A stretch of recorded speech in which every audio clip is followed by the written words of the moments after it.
And good evening, everyone. The hour of 6 p.m. having arrived, I'd like to call this January 6, 2021 workshop of Carlisle Borough Council to order. We'll begin with the Pledge of Allegiance. Please rise as able. I pledge allegiance to the flag of the United States of America and to the republic for which it stands, one nation, under God, indivisible, with liberty and justice for all. Thank you, everyone.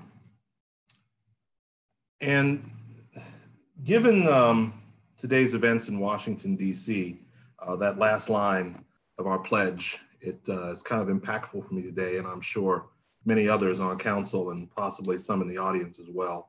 And that's why I decided to create a space for council members to make some comments, express their thoughts about what we're seeing happening to our democracy even as we speak. It is now 6 p.m.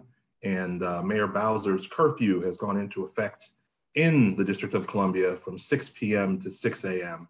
And yes, this is where we're at, folks. So I want to give some time for council members to make some comments if they so choose. Deputy Mayor, let's start with you. Thank you, Mr. Mayor. I had planned to take some time this evening to recognize that we are headed into our final year under your steadfast leadership as our mayor. But we began our exercise in democracy tonight at the moment that curfew descended upon our nation's capital. A few weeks ago, I was invited to speak to a Cub Scout troop about rule of law, of all things. We talked about the checks and balances and processes of justice, however imperfect at times, that our founders saw fit to weave into our national fabric. Since Donald Trump announced his candidacy for president, we have witnessed his stoking the flames of hatred and his steady assault on the very foundations of this country. The insurrection in Washington today is a natural outcome of that steady attempt by Trump, aided by those elected leaders who enabled him to erode our fundamental institutions. It is the result of a president who shamelessly puts love of self and falsehoods over love of country and truth. And it surely gives comfort to our enemies. While those who stormed the Capitol today have committed crimes against our nation and should be prosecuted, they too are victims of a predatory demagogue. But just as when I talked to those Cub Scouts weeks ago, I firmly believe in the resilience of my country. For generations, my family, like others, has fought to preserve the fundamental principles upon which our nation stands. From the Civil War to World War II, to my brother's service now in the United States Navy, they have fought not for a flag or a leader, but for those basic ideals of the Republic and democracy, ideals that we relentlessly strive to perfect even when we may fall short. We've healed wounds in this country before, and we will survive the cowardly actions of those who only delayed democracy today. We are a nation of communities that, like Carlisle, are full of people who love their neighbors and hold a true love of country, regardless of politics. We are bound together by our common journey toward a more perfect union that no enemy, foreign or domestic, will tear asunder. And we will keep striving to perfect our nation after today. Thank you, Mr. Mayor. Thank you, Deputy Mayor, for those words. I'll just go around the horn here. Mr. Hicks? Yeah, thank you, Mr. Mayor, for this opportunity. And what a 24 hours it has been in the history of our nation. The short time I've had to reflect on it, I'm really stunned by seeing the best and worst of what our nation is in such a small period of time. We've had people from all parties performing their civic duties to execute another election process, despite being accused of being fraudulent or not doing their duties properly, and just executing as Americans and doing it as flawlessly as we can possibly measure. And despite some obvious security lapses in what happened on Capitol Hill today,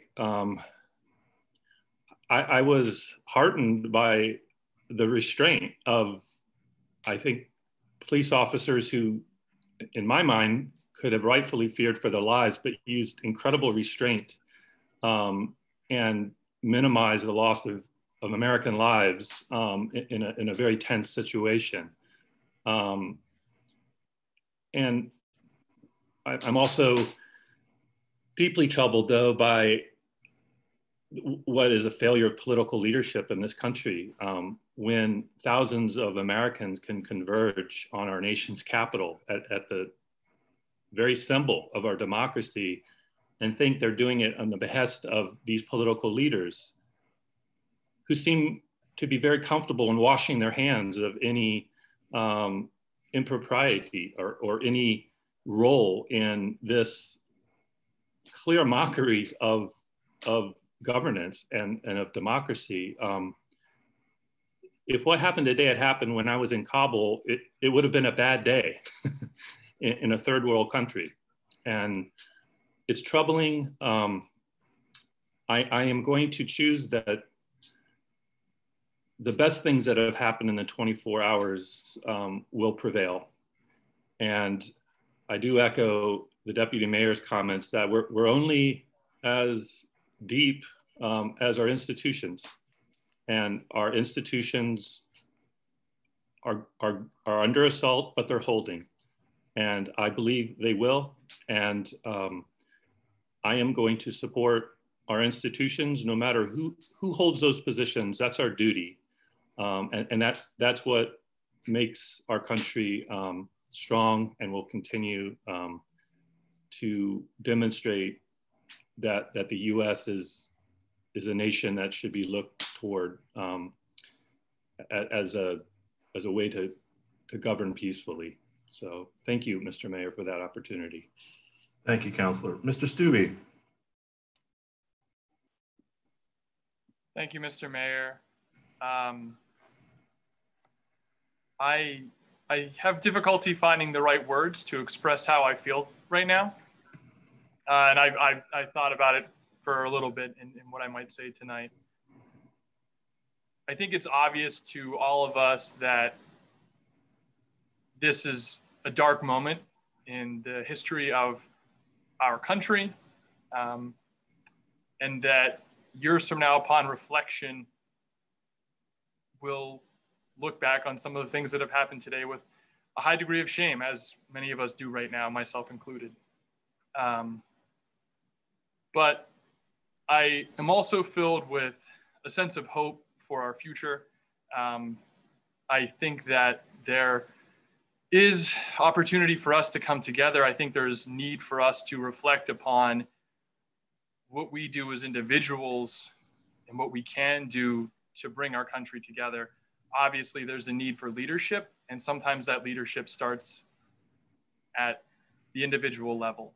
I'm also heartened by the number of people that are on this meeting as attendees today to talk about issues of importance to local government. This is really what democracy is about. Meeting as a community, talking about issues that are important to us at the local level, and being able to do so respectfully, civilly. I'm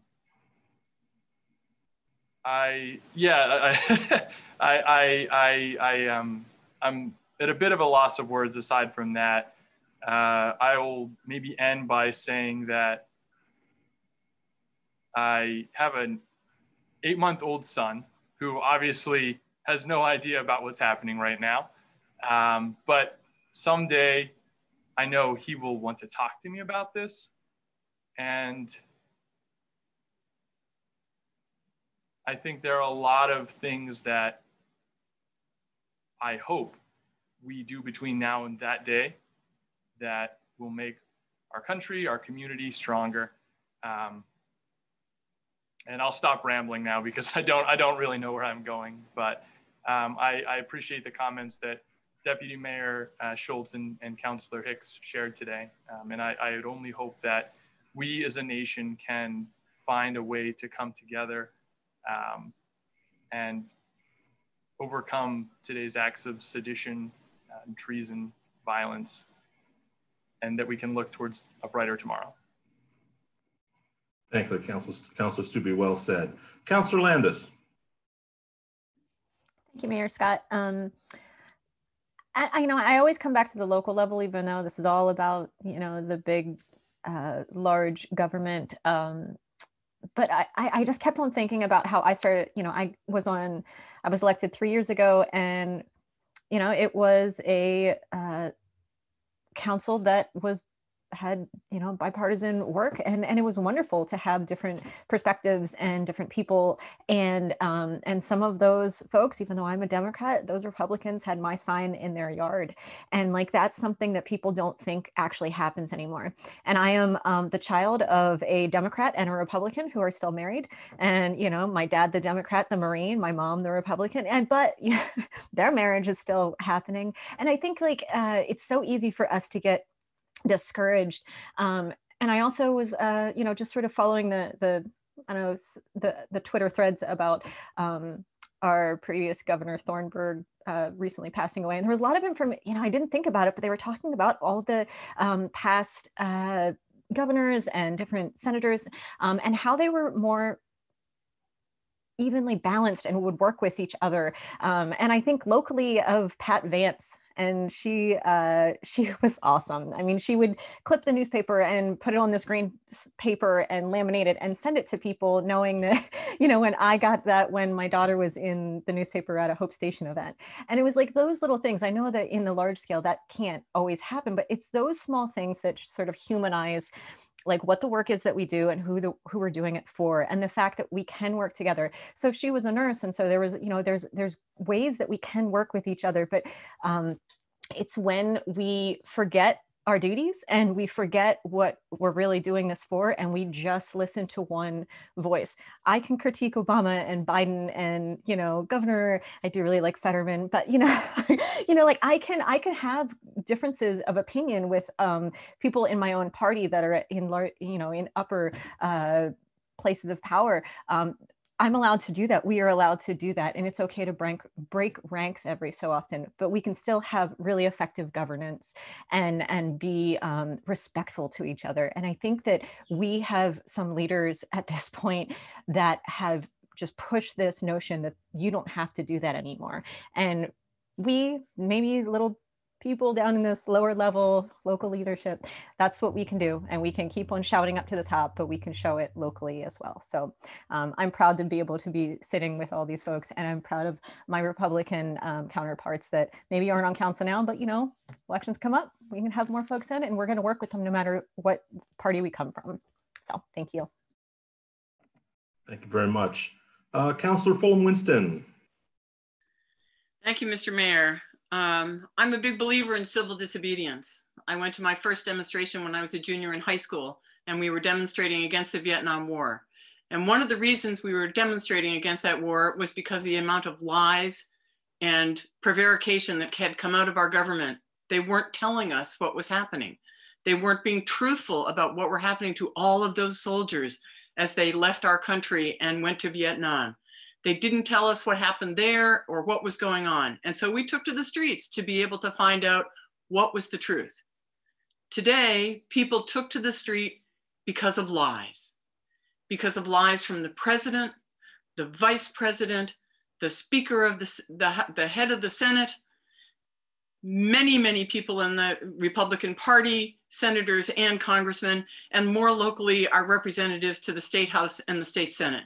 They have chosen to lie and to support lies that they know are destructive of democracy.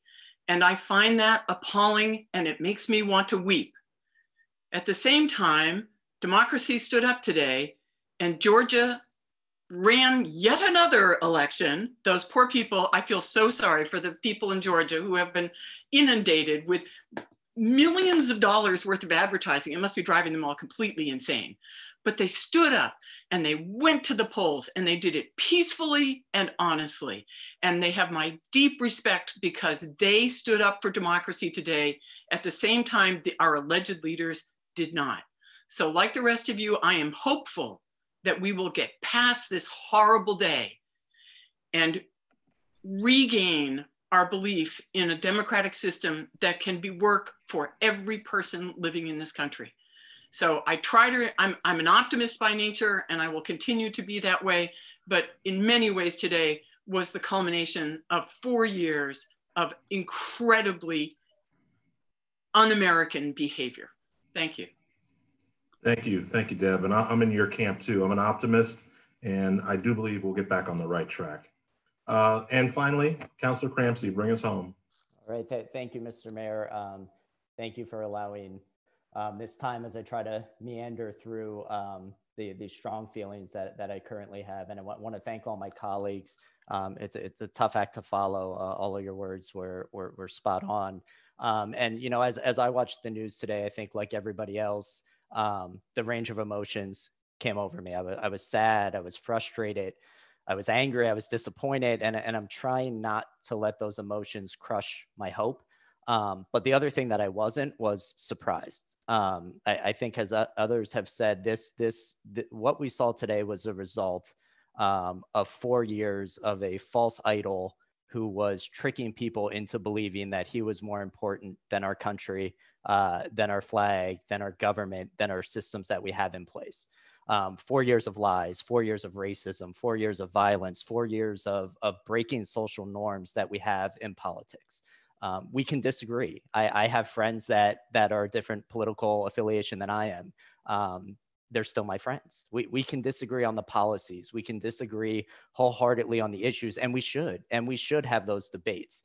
But what we saw today was the culmination of folks that were fed lies, that were preyed upon, and that acted in a domestic terrorists carrying out a coup in our nation's capital. Let's call it what it is. This was an act of domestic terrorism, and it breaks my heart to see congressmen and congresswomen and senators on both sides of the aisle and their staffs laying on the floor, covering their heads, afraid of brazen people who think it's their right to break into federal property, to tear down American flags and hang up flags of their false idol, to mock our democracy. I think the hallmark of our country and of our democracy is the peaceful transfer of power. We didn't see that today. And that's what angers me. And I'm going to put a name on it. And I'm sorry if this offends anyone. You know, our congressman, Scott Perry, you can backpedal all you want. You fed into these lies. You stoked the fires. You set the fire. Don't backtrack now. This is on you. You engaged with these people and let them know it was okay to come after our democracy. And that's what really frustrates me. And I'd say that if he was a Democrat as well. It doesn't matter his party. The acts that we have seen in the past few weeks have been un-American and unacceptable. So that leads me to my hope. As Jeff said, and as Sean talked about, and some others here, you know, I still have hope for our future. There are young people that we are going to have to explain this to, and this will be another stain on our history as a nation that we will have to get through. But if you watch young people, if you interact with young people, you can see the innocence, right? You can see that the lies that get to people and the hatred that we see from the adults in the room, hopefully is not being passed down to our next generation. So I'm hopeful that these folks are going to be able to grow up in a world that gets past this moment in time, because that's what it is. It's a moment. Donald Trump is just one person, and we will get past this. And I'm also hopeful for this meeting and what we do here in local government. We are going to hear from, I think, local business owners, local groups, because we are a strong community. We are in Carlisle the opposite of everything we saw today in Washington, D.C. We are a group that helps each other out during a pandemic. We donate money. We shop at local businesses. We shovel sidewalks for one another. We are really an amazing group. And I think, while Brenda said we're kind of the small fish, we're the small local government, we're the small town, I think we can really set an example, you know, for how things should be, and hopefully getting us back to how things will be. Thank you. Thank you, Sean. And yes, we are the small town. We're the small town that speaks up and stands up. And that is the difference that you will find between us and our neighbors sometimes. So thank you everybody for those kind words. For our folks in the audience joining us, thank you for your indulgence. And we will now continue on with the rest of our agenda. Up next is Citizens to be Heard. I believe we have a status update from our good friends at Destination Carlisle for Save Our Smalls initiative. Is Stephanie with us? I am here. All right, the floor is yours, madam. Hi, I'm Stephanie Patterson Gilbert. I'm the owner of Georgie Lou's Retro Candy, and I'm here on behalf of Destination Carlisle, which is our volunteer merchant organization, of which I'm the president. And about 2.5 weeks ago, Councilman Joel Hicks had approached me about an idea he had to try to help small businesses.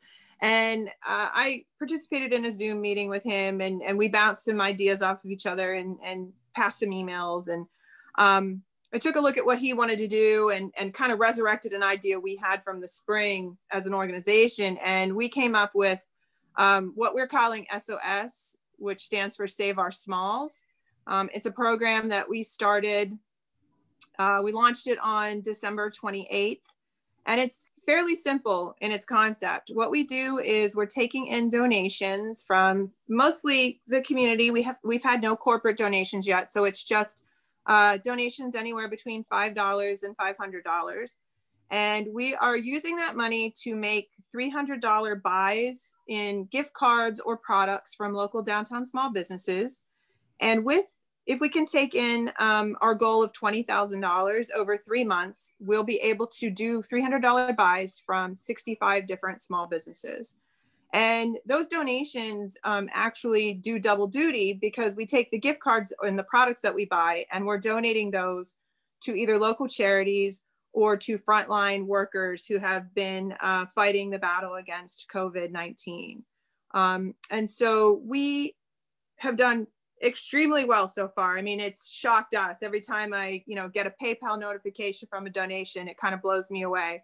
But in 1 week, we're a little past 1 week, but in 1 week, we were able to take in $10,000 in donations.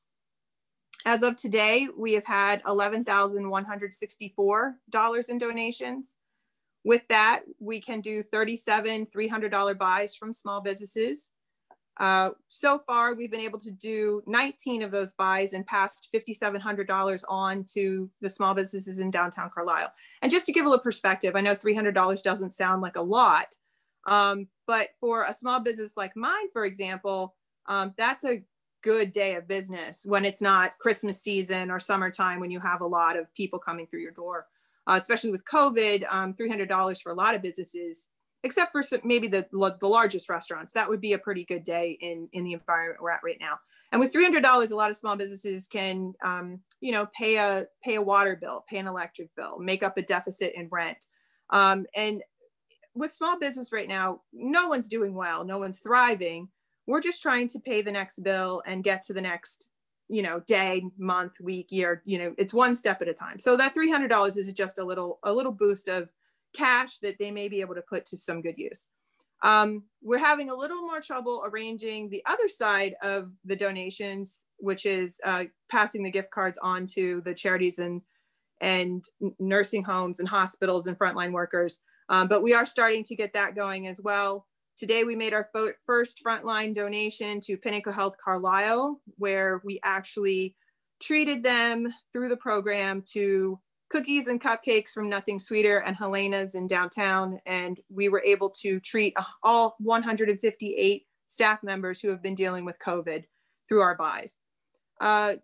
Anyone who wants to donate will take any size donation from $1 on up, because all of your donations get put with the other community members' donations, and then we're able to build and continue this program. And you can donate at destinationcarlisle.org/saveoursmalls. We also have a Facebook page. It's also called the same thing, where you can follow along, where we're posting videos of the buys and who we're able to help. And so that's our program. All right. Thank you, Stephanie. Once again, we're always pleased working with our partners, and this seems to be going well, and we wish you much success. And I encourage everyone on this call to please follow Stephanie's advice or request and donate to Save Our Smalls. Okay. Next, entertain a motion to approve the December 2nd, 2020 workshop minutes. So moved. Thank you. Is there a second? Second. We have second, maybe we have a third actually. All right, motion has been made and seconded and properly thirded as well. I will go ahead and call the question. All those in favor, please signify by saying aye. Aye. Aye. Opposed? The ayes have it, motion carries. Thank you very much. Community planning and smart growth. Thank you very much, Mr. Mayor. Tonight we have a continuation of a discussion that we had at our last meeting. It's regarding the Long and CHW subdivision plan, and I am going to throw it to Mike Skelly. Good evening, everyone. So I just want to provide a quick background following the December 10th council meeting. So for that meeting, the application you see on the agenda tonight was tabled at the applicant's request. And since that time, we have staff met with internally with our solicitor. We also met with the applicant and their solicitor as well to review the plan, to review the comments. The engineer tonight, Justin Doty, I believe, is in a town hall to speak to that. And then we also received a letter which was circulated to the 26 of the residents. And at this point, staff is still satisfied with what we see. We recognize that the applicant made some revisions to the plan. It didn't necessarily change our report that we had looked at initially, and which was endorsed by the Planning Commission on November 23rd.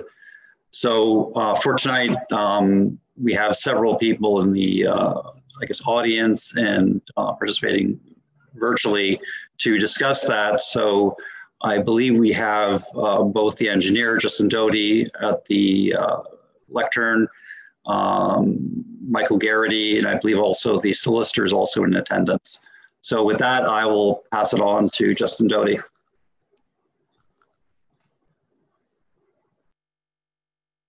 Okay, thank you very much, Mike. Can everybody hear me okay through the mask and everything?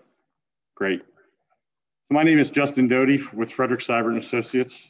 We were here in November to discuss this plan. Tonight with me on the Zoom, I have Chris Champy, the applicant representative, which is Mike Garrity, and Mike Shear is the attorney sitting here in Borough Hall to answer any questions that I may not be able to answer. So to reorient everyone to this project, this is a tract of land that was formerly known as the Dutchery Tract many years ago. It sits between Belvedere Street, Wilson Street in the Moreland neighborhood. There are maps available, and I know they're going to run to put some of these up on the screen as we discuss this. But this property will be subdivided into 3 single-family residential lots. There's some history to this property that I think is important to understand. This is, of course, part of the overall Moreland area neighborhood. This property was platted at one time as a neighborhood or as a street called Sundial Terrace. And that lot or that configuration supported 10 single family lots with a cul-de-sac to serve all of those lots. Of course, that would have assumed that Walnut Street was completed and that there would be a small cul-de-sac to serve those properties. So many years ago, when the applicant, Mike Garrity, came to us and asked us to do some concept planning to see what was possible with this property, we laid out what we thought might work, and that was about 7 lots. That's based on modern stormwater management, modern lot configurations and things, and also taking grades into account and so forth. We thought that was maximum density for what is there now. And after a lot of consideration and thought process, Mr. Garrity thought, to best fit the nature of the neighborhood and really the best outcome for this project in this location, we think 3 lots is sufficient. These lots are each over an acre in size. They're, of course, in an area that's been overgrown for many years. The center of the lot is a large meadow. There are large trees on the periphery of the lot, backing up into some of the neighbors' yards. And I know that there are many neighbors on the line tonight. We received several comments through letters from the borough since our last workshop meeting when we discussed this project with council. And my client felt it was important to table the plan in December, take some time, read the letters and respond. And so we have responded to all of the items, but I think it's important to say that, you know, Mike Garrity is a local individual. His family's local. His in-laws live across the street from this project. And it's their prerogative to make a good product and to be good neighbors. And by doing so, they're going to follow the standards of the ordinance to create a reasonable outcome for this project.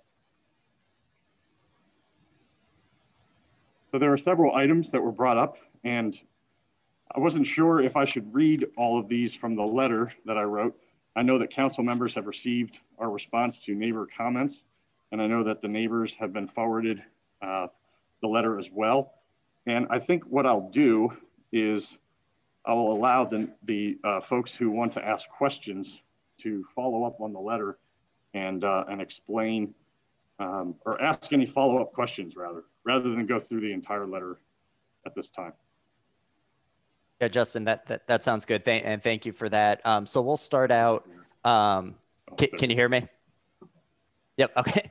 So we'll start out. Any questions or comments from council, and then we'll throw it to public comment or questions. And I'll just remind the public, if they're making comments or have any questions, they'll need to state their name and give an address. But before we get into that, is there any member of council that has any questions at this time?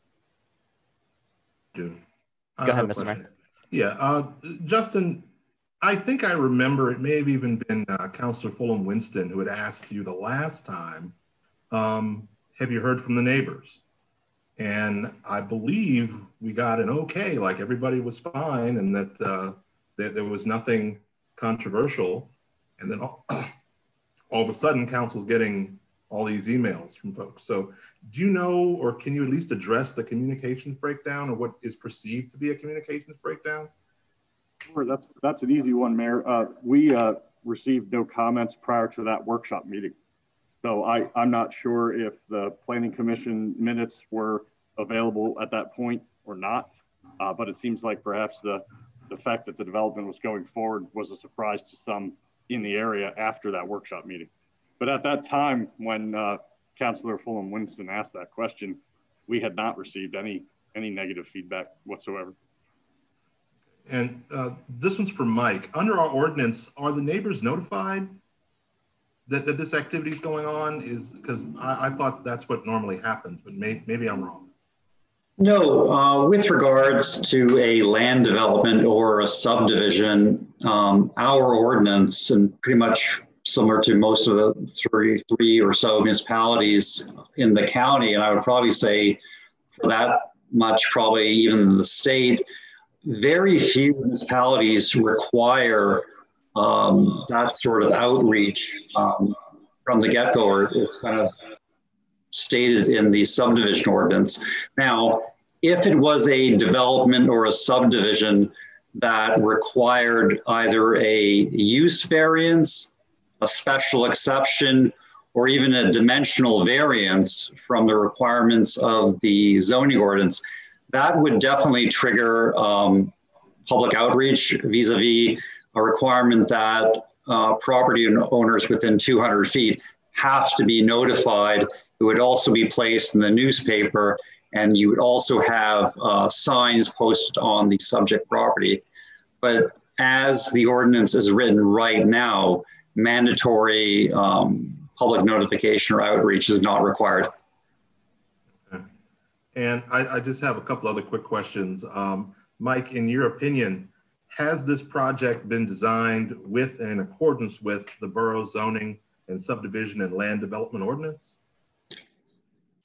It has. As you'll notice in the report, the applicant is requesting a couple waivers or modifications with regards to, I would say, administrative type matters, not necessarily design things. For example, where if there would be a reduced road or some sort of smaller, access to the development, or if there was, let's say, something with regards to getting back to the road, it being too steep or whatever. So with regards to what you see tonight, it's primarily things for, and what you'll hear tonight, the developer requesting that certain things be postponed to a later date because the intention is not to build immediately. So with a requirement for escrow, for even a detailed stormwater operation and maintenance plan or agreement would be postponed later. So those are the type of administrative things that you see. Staff did have concerns with regards to things, and I'll include one of the things that was mentioned by the residents regarding safe stopping site distance. And will probably be discussed tonight. I think that has now been calculated and illustrated on sheet 4 of the revised plan. Okay, thank you. That's all the questions I have. Great, thank you, Mr. Mayor. I just have a logistical question for Justin and maybe Mike. Justin, are you, what is the time frame you all are looking at following this discussion tonight? I'm sorry, Councilor Cramsey, can you clarify? So I didn't know what time frame you and your client were looking at after we have the discussion tonight. Is this something you all would like to see on the agenda for next week or next month? Yeah, absolutely. Our prerogative was to have it on the agenda for the December meeting, and we agreed to table it to give time to answer questions and make things happen. But yeah, we'd like to move forward with an approval. If I can just circle back to Mayor Scott's question about outreach, it's my understanding that Mr. Garrity has in the past contacted neighbors in the vicinity and let them know that he's the landowner. If they have questions, they can come directly to him. And he wanted me to make that clear tonight that that he's been available. And of course, I think many of the folks in the area know him and have his contact information. So this is not an absentee landowner developer situation at all. Someone who's in the community and really quite available for conversation. All right, thank you. Anybody else on council? All right, seeing none, hearing none. Okay, so we'll go to any member of the public. Again, if you could give your name and address, and also as we're trying to navigate through the technology, maybe for Justin and the folks that are there to answer questions. If you have multiple questions, potentially, if you could ask those one at a time, just so we can kind of get the question and the answer and then move on to the next one. But I'm not limiting anyone's questions. I just think for efficiency, that would be best. So I am going to look toward Susan. If there's anyone in the audience on Zoom who wants to talk, just use the raise your hand function and then I'll unmute you or have you unmute yourself. Okay, this is Christopher Houston. Hold on one second. You should be able to unmute yourself, Christopher. Thank you. Can you hear me? Okay, so my name is Chris Houston. My wife, Barbara, and I live at 347 Belvedere Street in Carlisle. Our property is situated next to the 60-foot wide strip of land that will provide access to lot 3 to Belvedere Street. I know that we're asking questions right now, but I just wanted to just state two things. One is we were not made aware of this plan. I was made aware of this plan by a member of the Planning Commission just prior to Borough Council's last meeting when this was tabled. So which then prompted 2 letters from me. One was dated December 10, and then I did a follow-up letter on December 21. Mr. Doty, I have a couple questions for you. First of all, did you do any subsurface investigation of this property? We have not. And why not? As it's not a requirement of the borough ordinance or the NPDES process, since there is no NPDES permit required, no subsurface investigation has been done at this time.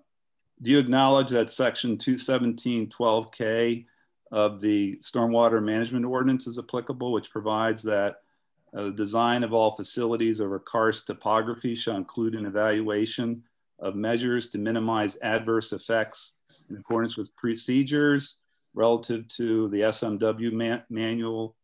Do you acknowledge that? I do. And when would that evaluation take place? So we provided a stormwater management plan. It's called a PCSM plan, and it's part of this plan set. What it does is it provides stormwater BMPs that are designed in accordance with the BMP manual that you referenced. And the purpose was to show that it could be done. These houses may change orientation, location, and so forth. And so the stormwater BMPs that are available to future home builders in this site are many. We showed several that could work in locations that we thought were appropriate for this type of application. Okay. Do you also acknowledge that section 217.17E8 of the Stormwater Management Ordinance, which provides that a determination of site conditions in accordance with the BMP manual shall be done? And is that what you're speaking to as well? That's correct. Now, do you not acknowledge that the 60-foot wide strip that is adjacent to our property has significant rock outcroppings in it? We are aware of that, yes. But your plan states under subdivision note 5 that there are no rock outcroppings on this property.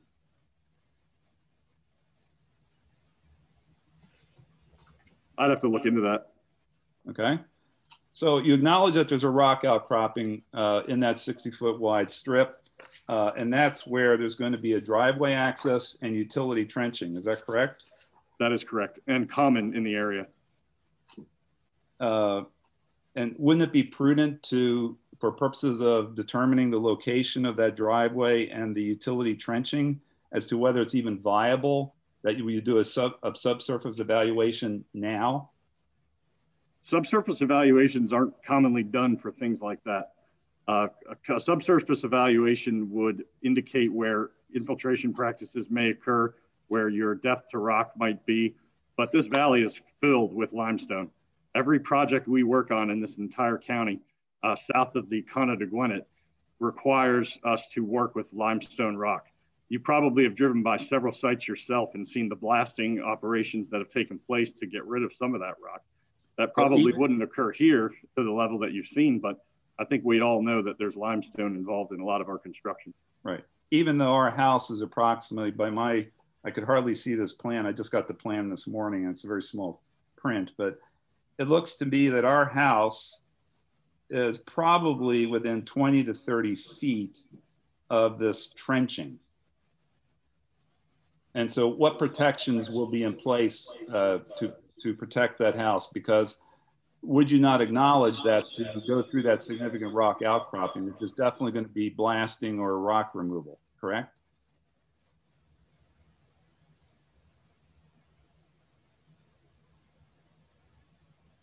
Hello? Sorry, I keep getting muted. The answer is yes, absolutely. Within standard industry practice, utility trenching and driveway construction will occur proximate to your dwelling. Happens all the time. In the borough, they blast frequently, and you probably don't even know it. Moreland Muse, for instance, had every foundation blasted when that construction took place. And in fact, B Street construction, which is taking place on the north end of town here, blasting operations occur in the borough frequently. The guys who do it are regulated at the federal and state level, and they take great pride in making their operation as precise as possible. There's a lot of precision involved. as a practice, and I found this out by talking with explosives experts in the area who do this type of work, they will notify neighbors to do pre-blast surveys and post-blast surveys when warranted. And they have calculations that tell them when it's warranted and when it isn't. So if that should occur, that would be on the contractor, first of all. And second, they would do their due diligence because they don't want to get into trouble or cause issues with your foundations. So I noticed in the plan, and I recognize that, and you even have a comment, I think in your letter, that the actual location of the eventual driveway and utility trenching may change. But as it's proposed now in the plan, which is going to be a recorded plan, shows the utility trenching being on the south side of the driveway closest to our house versus on the north side of the driveway furthest away from our house. Why is that? No specific reason. The builder of the future lot may place the driveway on either side.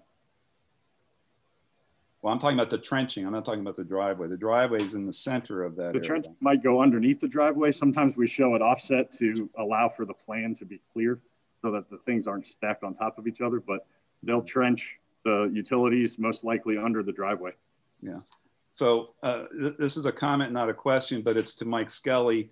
I really think that you should have noted those sections that I highlighted dealing with the karst formations. Your comments, Mike, make absolutely no mention of the karst formations. I just want to make that comment. My next question. Hey, Christopher, sorry to interrupt. So I see we have another hand up, and I'm obviously that this is question and answer period. Do you have many more questions, or can we hop to someone else? I have one more question. Okay, perfect. All right, thank you. Okay, so relative to the shared drive for Lot 2 and the property at 303 Belvedere Street. Okay. Your comment in because this was raised by me, where I noted in the borough ordinance that it provides at section 226-24K6, which provides as follows: a joint use driveway shall be limited to serving 2 adjacent tracts or parcels of land, each of which may not have a gross area in excess of 2 acres, and each of which shall be used or intended for use as commercial or residential other than single family dwelling or single family semi-detached dwellings. Will this not be used by 2 single family dwellings? That shared use driveway is an existing condition. That driveway it's an existing condition, is it not? Isn't it an existing condition for Lot 2? Right parcel. They have a handshake agreement in place that predates the ordinance that allowed them to do that. So the driveway is not going to change. It's going to be used as it has all along. And the intent was to let sleeping dogs lie and allow that user, the occupant of the Virginia Right tract, continued use of the long driveway. And that's why it's there. It's not a proposed condition, it's an existing condition. Excuse me, but isn't that an existing condition for what is currently known as Tract 2? They could build a house on that big lot today, and that driveway would serve 2 single-family residences. But Tract 2 is a separately deeded lot, isn't that correct? I'm sorry, are you talking about proposed lot 2, or? No, I'm proposing about existing Tract 2 of the existing lands.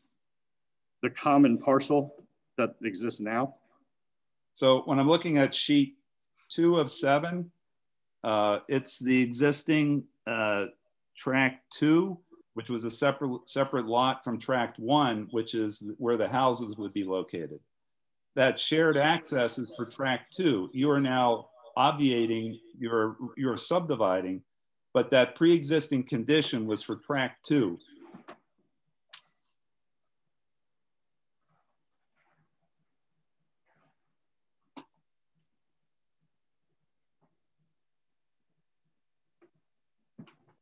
Chris, you promised you had one last question. Well, this is the question. It's resolving around this one issue. It's one question with several follow-ups. We have several people that want to make comments at all. At this rate, we'll be here all night, and I don't want to do that. Mr. Mayor, I may wind up having similar follow-ups. I can take this offline if, oh, sorry. Yeah, I may wind up having similar follow-ups on that question, just to clarify that issue anyway. If we could, I think Justin was preparing an answer. It's a significant issue, if I might add. The resolution to that issue is to force the occupant of the Virginia Right tract to put a driveway on their own property. Because this driveway location will provide access to the parcel that we have. So we're not interested in making them punch their own driveway onto Belvedere Street, and would be happy to let them continue to use our driveway.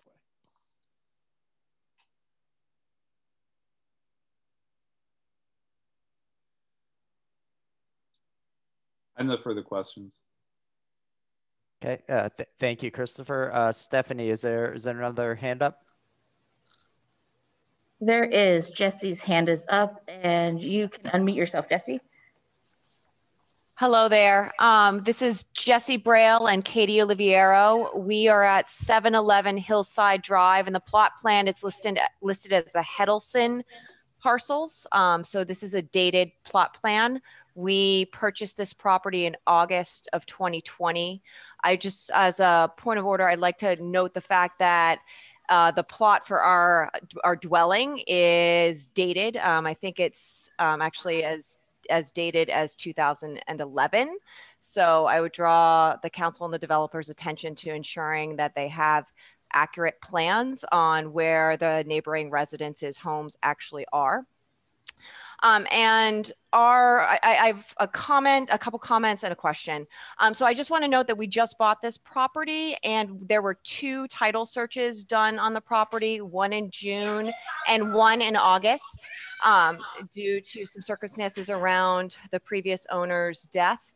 And there was the title search didn't dig up anything on these development plans. I don't know that it would, but I think it's really important from a notification standpoint to highlight for the council that the notification structure is such that even when you're going through a house purchasing process, we wouldn't have had an opportunity to find out about this. And although we knew the woodlands behind the house would likely be developed at some point, it did take us by surprise that it is happening so quickly. And apparently that this has been in process when we were in the process of purchasing the house. So I do think the council might want to consider amending their notification approach. And so we were not notified. And if the Heddlestons were notified, they did not notify us of that. And from conversations we've had casually with the neighbors in the surrounding proposed development, they weren't notified either. So it was a very significant breakdown in communication. We also have 2 concerns. One is screening. We'd like council to take note of the fact that there's a great horned owl, or at least one in that land. There's a pair of foxes. There are deer. So obviously this would significantly disturb the habitat. I don't know if there's anything we can do about that. But the screening and maintaining privacy, I think, adds value to all the properties. And this leads into my first question, which is when we're looking at the setbacks, one of the things that I'm noticing is that the setback for Belvedere Street and Hillside Drive is 10 feet. And for Wilson Street is 25 feet. So can you shed light for us on why the differences between those 2 setback lengths? Yeah, sure, I can help you out with that. And for the record, your name was not intentionally left off the plan. The term now or formally the N/F on all of our adjoiner information indicates that that was a deeded plot for that person at some time. So we don't track all of the changes that occur in real estate throughout the process, and that's why that would occur. I just want to amend that a little bit, but I just want to note that it's dated because it has frontages at different locations. So we are required by the ordinance to maintain a front yard, sometimes 2 front yards, a side yard, and a rear yard, and each one has a different dimension. And so we had to choose which ones would be which. But I think you'll find if you look at the design plan that none of the proposed dwellings actually come close to the setback lines. And that was by design. The idea was to kind of separate everything and move it as far away as can possibly be. You know, something I want to point out is that the proposed dwellings that we show, and again, these are speculative, they could change in the future. When someone buys lot 3, they can adjust the house and submit, they're going to have to submit a plan of their own anyway. So they could move around a little bit, but they are significantly further from each other and significantly further from all of the neighboring properties in general. And I'll just, only because he spoke earlier and I know where his house is, I'll say Mr. Houston's property, the house that we're proposing on lot 3 is over 200 feet away. And I don't think you'll find any house in that entire area that has a distance between houses of greater than that. So, you know, I think by scale, it's hard to picture on a piece of paper, but that these dwellings will be designed and built in a way that's harmonious with the neighborhood. I don't think that there's any intent to tear down trees that don't need to be taken down. But however, there's nothing in the ordinance that says that they can't. I mean, all those trees could be cut down today. They can't be uprooted, but they can be cut down. And so there's no intent to clear cut the entire thing, but we're not going to lock up certain parts of the property at this time until a future developer can come in and claim what they want to do as a dwelling. So I think did that answer your question? It started to. I do want to highlight for you that there is an addition that was added to this house in 2011 that's not on the plot plan. So the accuracy of the plot plan, I do think, is in question for the neighboring properties. And I think that might be pertinent. The other... I can address that too, if you like. Mm-hmm. When we do these surveys and designs, there isn't as much emphasis placed on the exact shape and size of the neighbors' houses. That's just not relevant per se to the subdivision process. But if something was shown, let's say over a property line, or in some way that would cause my plan to impede on your plan or on your lot, that would be something we would certainly have surveyed and rectified. So these are essentially sketches, is what I'm saying. All of the surrounding houses are sketches. Everything within the property and just outside of it are surveyed. This is Jesse Braille. Can you hear me? This is Jesse Braille. Can you hear me? I'm Katie's partner. Yep, we can hear you now. Hi, thank you.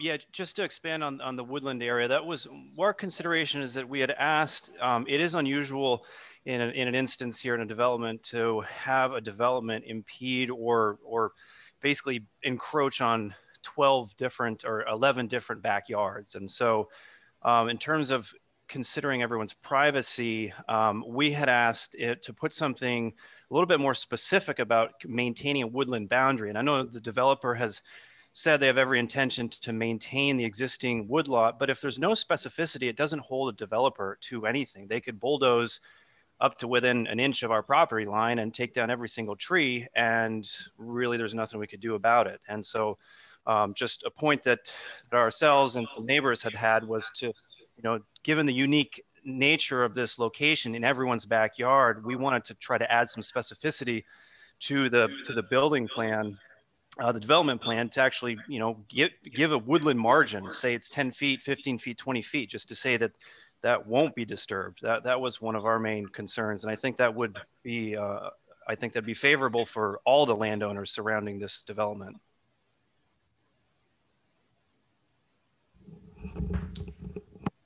Right. And that's I'm sorry, go ahead. Did I cut you off? No, go ahead. Oh, no, I was just going to thank you for that comment. Was there another question? The final point I want to raise is stormwater management. Again, we're new to the neighborhood, but the southwest corner of our property is designated as a flood hazard zone. And one of the things that I noted that in the response to our letters was that the developer was saying that actually our the neighbors' adjacent properties actually drain into the proposed development. But if you look at a lot of the heights, actually, though the proposed developments are draining into into the neighbors' properties, with significant flooding impacts for many of my neighbors. And so I want to reiterate that concern, as well as for us. Yeah, that's something I can address very easily, Katie, and thank you for asking that question. What our intent, and forgive me if the letter made an impression that we were complaining that water was coming from neighbors onto our property. That's not the intent. What I meant to say was there are some where downspouts and so forth predate stormwater management concepts. And so there are very little stormwater management BMPs in the block. The point is these modern designs will have stormwater management, and you should experience less runoff from these lots than you would from any of the surrounding lots in the neighborhood. All right. Thank you, Katie. Thank you, Jesse. Stephanie, I see another hand up. Yes, forgive me if I say your name wrong. Cecile or Cecily, you can unmute yourself. Hi, yes, it's Cecile and David Strand, and I will pass to David. Yeah, hi. My brief comment is on water. We've been at our house at 348 Wilson Street for 32 years. One of the first things that happened is I went and bought hip waders, not to go fishing in the yellow breaches, but to clean water and sewage out of our basement. So we've been very conscious of these moments where we have heavy rainfall, where hillside floods, Wilson floods, and that's why we're so concerned. There's a past history of this, and so it doesn't happen every year, but we're acutely conscious of the threat to our property.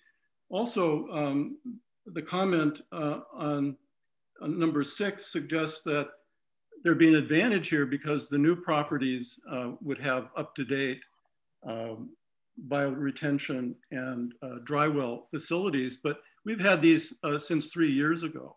And the reason that this isn't known is no one asked us. We were never contacted by the developer, either by mail, in person. And so I would reiterate that there was a real breakdown here. And finally, I would say I'm very gratified that the borough had requested that these stormwater management SWMBMPs be required. I think that's very important. We maintain ours. I get up on the roof, I clean out the gutters, and we have contractors come in and landscape. But I think that the fact that the developers didn't know this is because they never talked to us. And again, I think the number of us affected by this means that you should have done that. And I want to thank the borough for arranging for both us to submit the letters and also for this opportunity. So I hope going forward, there's more attention, not just we've had this talk now, but going forward, because we've been told that the plans might change. Every homeowner on the border of this property has to be notified of any changes. I'm not talking about this in a legalistic way, but in a neighborly way, because that's our tradition in this area, is to be good neighbors. And we expect, hope that anybody who moves in would share in that community. So that's simply not true that we were notified about these developments. If I can clarify that, Dave, thank you for your comments. Again, I'm not an attorney. I don't speak for my client other than to say that I know that he told me that letters were sent in the past, not about this plan, okay, which is, as it's not a requirement of the borough code, no specific letters were sent out. So yeah, but good neighbors, it requires good neighborliness requires that to have sent one letter, which I have no memory of getting, and then to say, well, you know, we sent the one letter and that should be sufficient.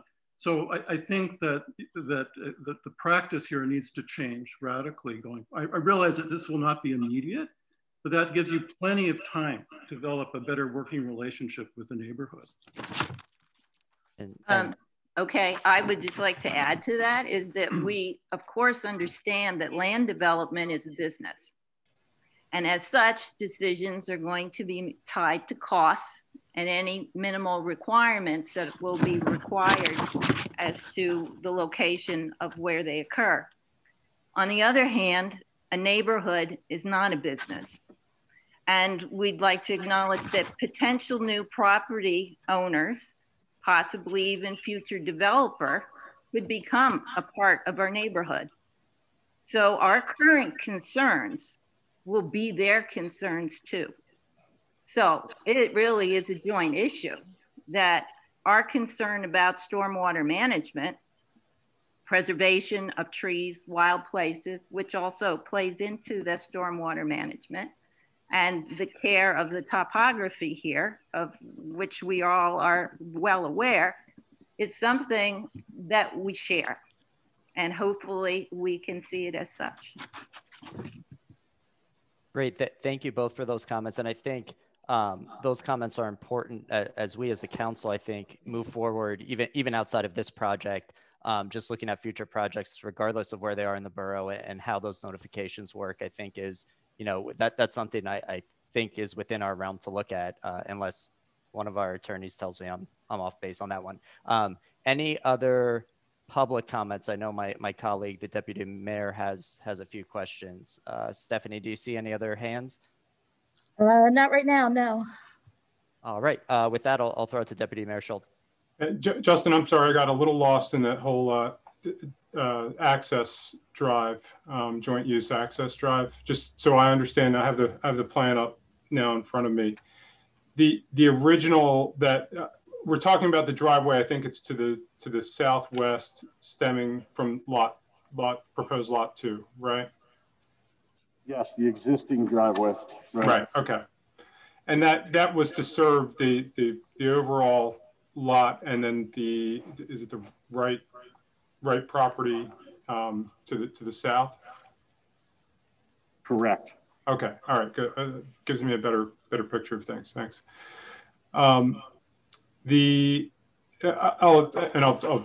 address part of this to staff too, and I know I can assume the answer to the question. But frequently, I'm a municipal solicitor. I see these land development plans come before me from time to time. I know that frequently, I know that you confirm those stormwater calcs, and then I'll assume, I think safely, that staff has confirmed stormwater calcs. And I know that oftentimes we see that there's actually a reduction in stormwater onto adjacent properties after a new development. Is that accurate here in this case? Am I on? Yeah. Sorry about that. Yeah, absolutely. We would anticipate a reduction. In my opinion, hydrology and stormwater management is conservative by nature. And so the numbers that we show are almost always less than in the post-development than it is in the pre-development. And when it's prepared to go to development, will there be an improvement guarantee guaranteeing the workings of those stormwater facilities? Yes, that's correct. The stormwater, the erosion, sediment control, and anything else that's required by the ordinance. Okay, and then on to the blasting issue. I know that's often a sensitive issue for residents. I've also frequently had as part of either the developers agreement or in the stormwater O&M provisions that give more of a local protection for the municipality and the residents. Although you have those regulations from the state and federal government. Is that something? Do you know? Is that something that your client could work with and provide those provisions in either a developer's agreement or the O&M? Yeah, each lot will receive its own operation and maintenance agreement that will get filed with the borough when they come in to file for construction permits. And would your client be able to agree to a condition that would include some local protections for blasting for the for the neighbors kind of through the borough? I don't think so. And I don't mean to be difficult. I'm speaking with Mike here. And the reason for that, Sean, if I can say it as simply as I can without a legal aspect, is the blasting operation and the results of that are 100% with the blaster. So when a contractor hires the person who's blasting, it's their responsibility to ensure that it's a safe operation that takes care of the neighboring properties. And they're heavily insured. And and this is just an interesting tidbit. I'll just share it because I think it's interesting and worthwhile. It's a precision operation. It's not digging a hole and throwing a stick of dynamite into it. These guys know what they're doing. They're precision. They use mathematics to calculate based on what they know about how the shock waves propagate from these rocks, how it's going to impact neighboring properties. And so they know when they have to go and do a pre-blast survey and when they don't. 9 times out of 10, this was told to me directly from them, so don't quote me, but 9 times out of 10, if they have a claim made against them, and believe me, these blasting guys have attorneys. If they have a claim made against them, 9 times out of 10, it's completely unrelated to the blasting operation. So it had to get to the point where someone felt there was a concern. Then they took it to court or whatever. 9 times out of 10, it turns out scientifically it's not the issue. So I have to say, as much as the developer wants to protect the neighborhood, it's not his responsibility to make sure that blasting is done in accordance with federal and state regulations. Right. Although, like I've said, I've had those agreements locally. I don't think necessarily in Carlisle, and I can understand that your client might not want to be specifically obligated or create a point of liability for him, but I think perhaps a condition of the plan could be that there would be such an agreement between the contractor and the borough. You might be able to agree to that.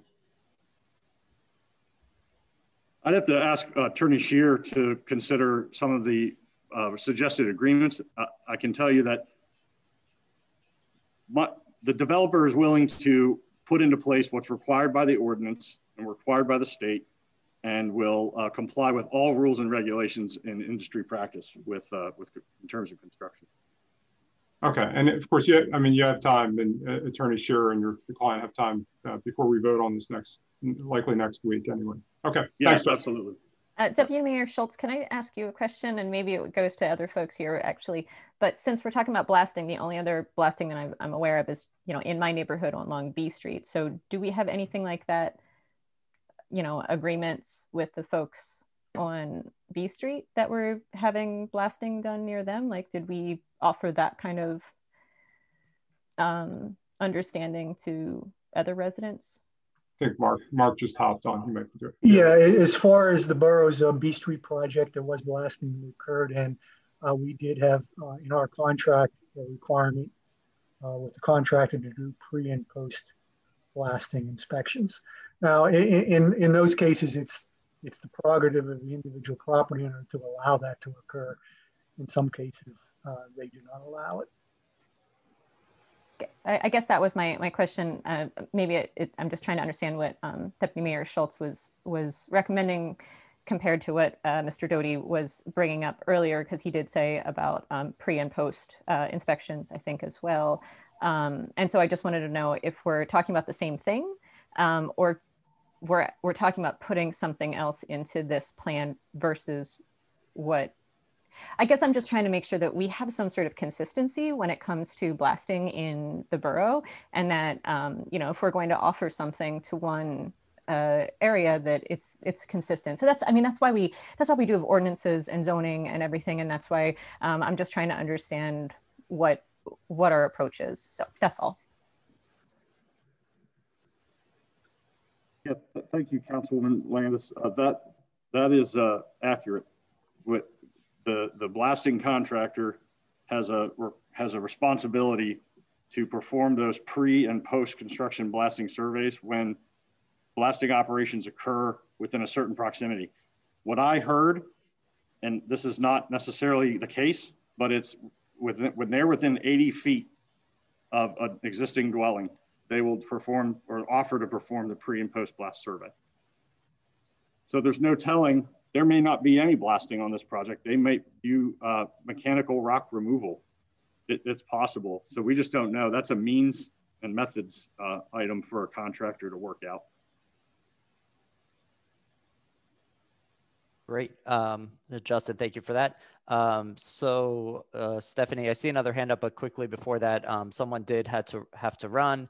They put a comment in the chat box regarding, again, communications on this project. I just asked that we put that into the record. And then Stephanie, you could call on the next person.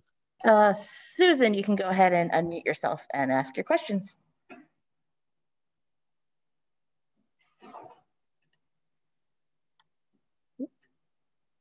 Susan Nichols, I think you're on mute, but you had your hand up to ask a question. You should be able to unmute yourself. Yeah, I did. Okay. My name is Susan Nichols. I live at 331 Belvedere Street, and I think I have the longest common border with the property that's under consideration. I have a question. If when eventually the subdivision plan is approved for this property, then can each lot be sold separately? Yes. So there's no reason. There's no reason to think that necessarily the three lots will be developed as under one guidance or one expectation. They could in fact be sold separately to people who would not be privy to any of this conversation. Well, each lot would have to be developed in accordance with the approved plan. They can make adjustments to the plan that the borough has to approve, meaning they can reorient the house slightly. They can change grading, or if they decide, I don't want a dry well for my stormwater management, I'd like to do a bigger bioretention pond, they can do those things.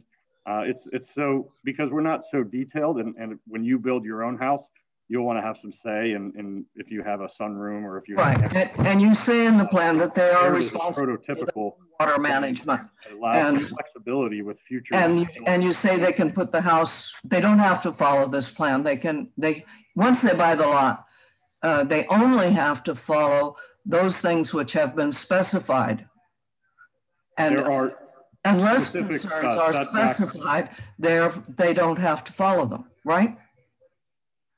Certain things, certainly, but there are setbacks and things that are on these lots that they will have to abide by. That's what I thought. Thank you. Susan, thank you for your comments. I see the Strands have their hand up. Is there, before we go back to, I'm assuming that's a follow-up question that they have. Is there anybody else? Please put your hand up. And then if not, I think we'll close it out with the Strands on their second round of questions. All right, go ahead and unmute yourself. Can you hear me now? We got you. Okay, so following up with what Susan said, we still don't have an idea as to whether or not there will be any limitations on the height of the buildings proposed and whether that would move forward with future developers as well, in that the houses in this area are 1 1/2 story presently. There's a maximum height of 35 feet allowed in the borough in this zone. And so could you interpret that for me? Would that be 1 1/2 stories, or how many stories would that be? Well, 35 feet would probably be a 3-story building, but I don't think they make single family homes like that typically. And how is it that that is allowed in that area where it was not allowed in ours? I'm not sure I know the answer to that. The present standard of the ordinance dictates 35 foot's the maximum. we were told when we added on to our house that we couldn't go up. We could only go out. So just something to look into, just curious to know that it's been an understanding that we had that here in this area, where again, most of us are ranch homes.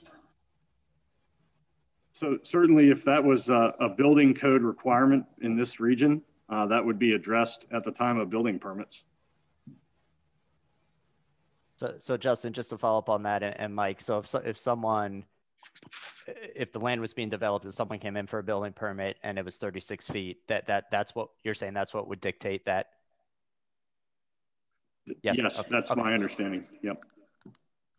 If I may, just Mr. Doty mentioned that obviously the zoning ordinance right now, the area is zoned R1 low density and the maximum height is 35 feet. There could be two possible explanations. One, at the time the building permit was entertained, we had a different zoning ordinance limit, or if there is some sort of neighborhood covenant or something listed for that, typically those would be enforceable by the homeowner association if one exists. So it could be one of those two for something written already in the deed. But currently, the zoning ordinance for that area is 35 feet.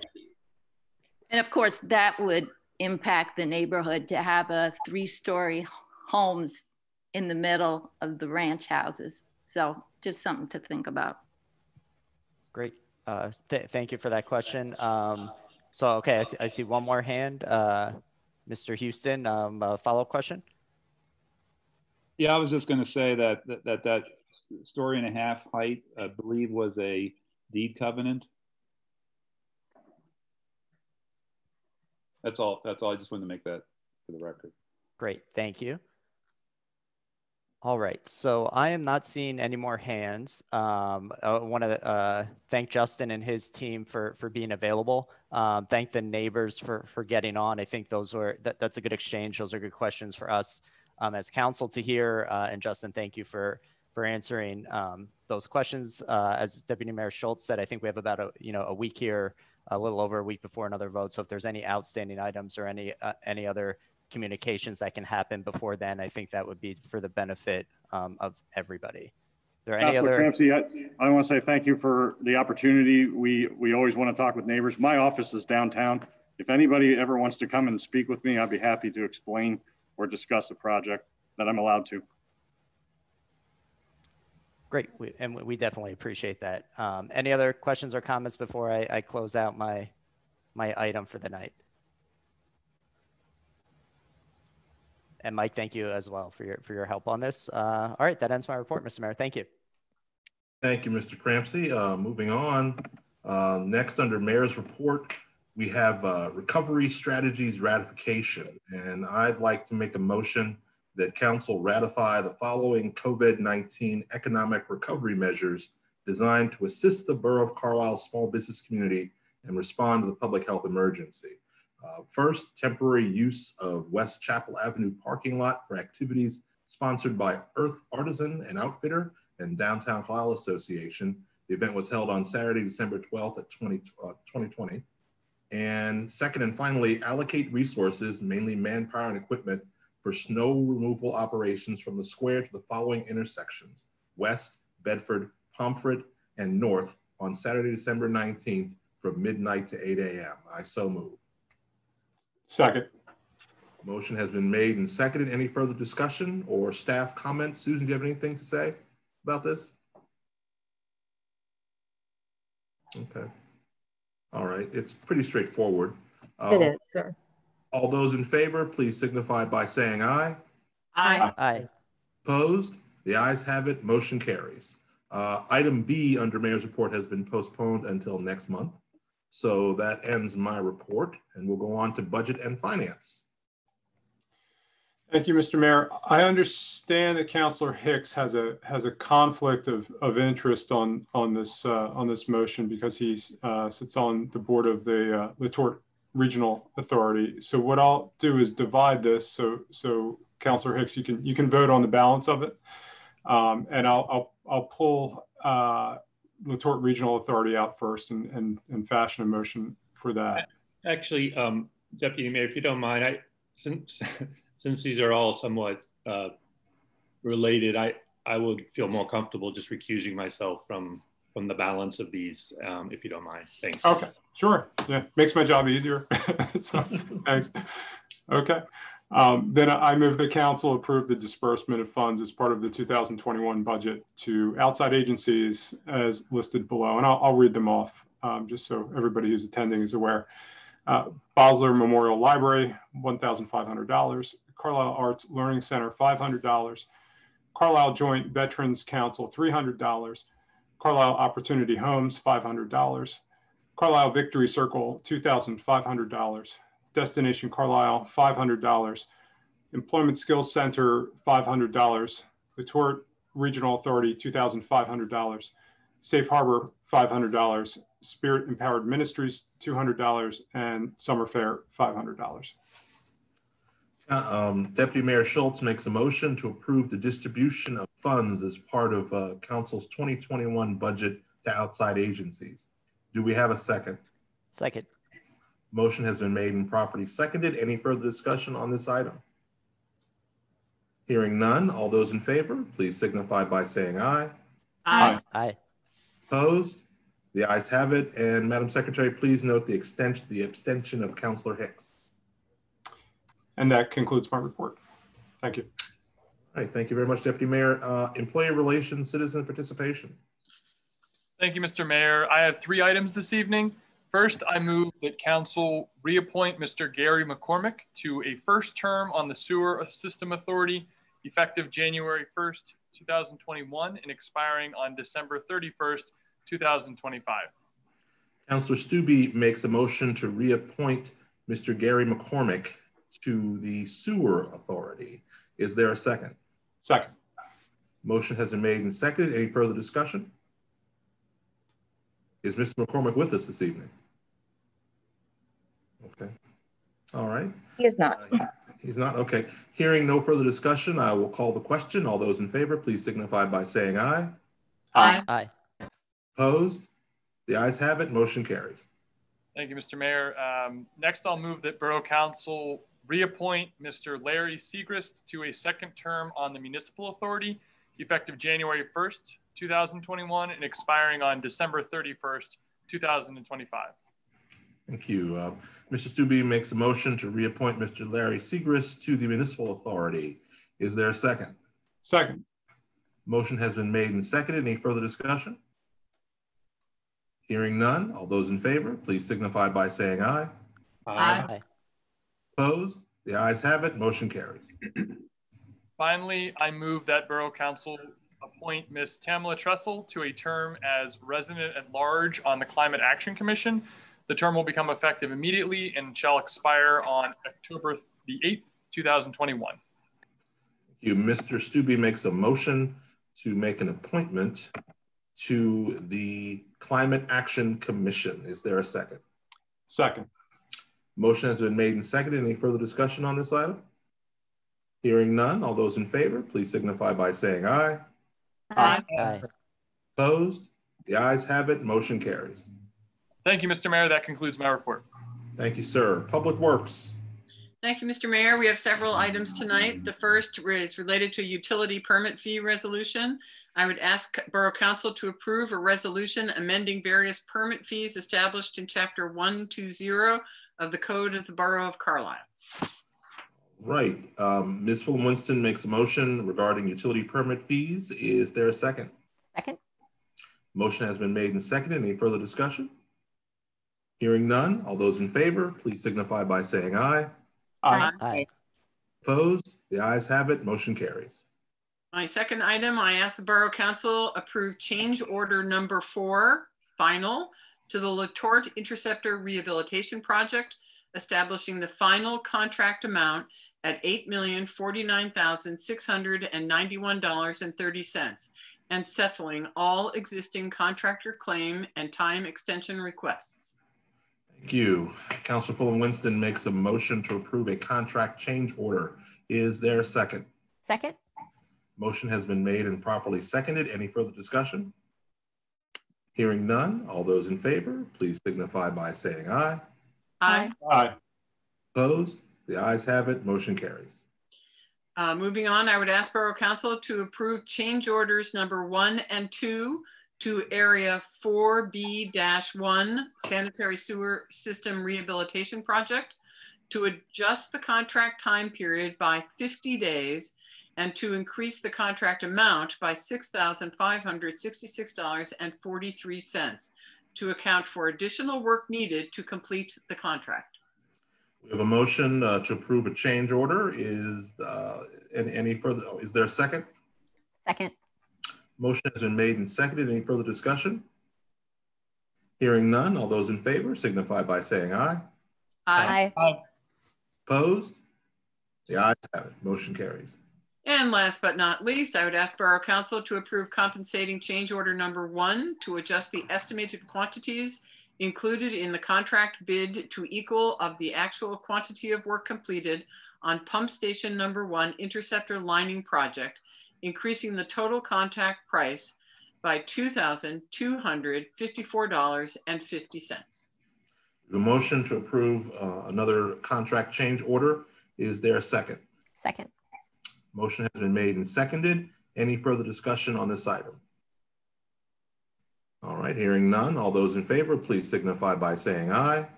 Aye. Aye. Opposed? The ayes have it. Motion carries. And that completes my report. Thank you. Thank you, everyone. Next up, new business. Is there anyone in the audience or a member of council that has a item of municipal government for us to consider or to hear about? Mr. Mayor, I just wanted to make a comment about the fee changes. I applaud the work that Borough Manager is doing to update those. If my math is correct, if we were to abide by historical precedents, the next fee change would be in 2053. We would be carbon neutral, which would be great. But I do like the trend that we're going to, these are not insignificant fee increases, but they are 32 years old, and to continue to aspire to review them a little bit more often. But I know we're doing that, and I applaud that effort. Never too late to start. 2053 does seem a long way away, though. Any other comments? All right, seems we're all talked out. Thank you very much. Have a good evening. We are adjourned.